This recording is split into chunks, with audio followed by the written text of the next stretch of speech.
اللہ رب العالمین قرآن کریم میں فرماتا ہے ظہر الفساد فی البر والبحر، بگاڑ فساد ظاہر ہو گیا خشکی میں تری میں،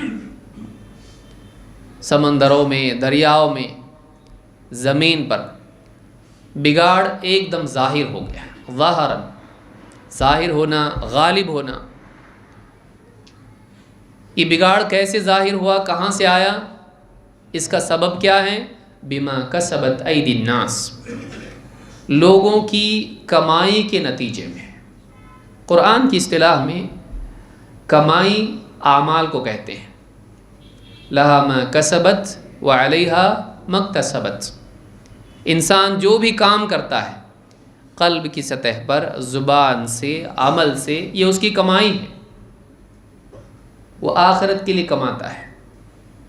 وہ کمائی اچھی بھی ہو سکتی ہے، بری بھی ہو سکتی ہے، لیکن انسان کی جو کمائی ہے اس کا انجام صرف آخرت میں سامنے نہیں آتا ہے، اس کا انجام دنیا ہی سے شروع ہوتا ہے۔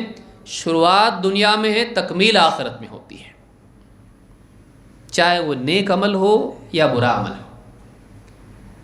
نیکی کا انعام آخرت میں نہیں، نیکی کا انعام دنیا سے شروع ہوتا ہے، آخرت میں اس کی تکمیل ہے،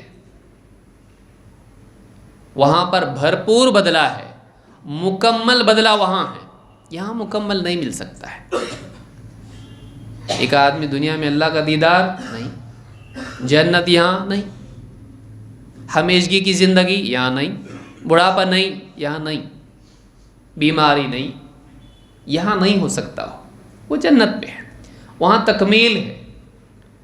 لیکن اللہ کا قاعدہ یہ نہیں ہے کہ ایک انسان نیکی کرے اور دنیا میں کچھ بھی نہ ملے،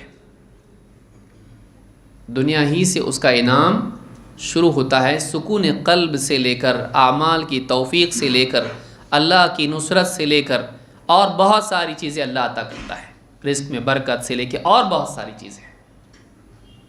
لیکن یہی معاملہ گناہوں کا بھی ہے کہ جب ایک آدمی گناہ کرتا ہے، اس گناہ کی سزا کی تکمیل آخرت میں ہے، لیکن اس گناہ کی سزا کی شروعات دنیا ہی سے ہوتی ہے۔ انفرادی زندگی میں انفرادی معاملات ہیں، اجتماعی طور پر جب گناہ عام ہو جاتے ہیں تو سزائیں بھی اجتماعی آتی ہیں، کبھی طوفان کی صورت میں، کبھی زلزلے کی صورت میں، کبھی حکومتوں کے، ظالم حکومتوں کے تسلط کی صورت میں۔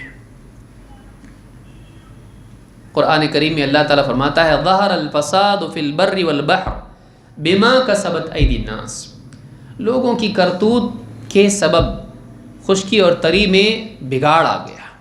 فساد کے معنی بگاڑ کے ہوتے ہیں۔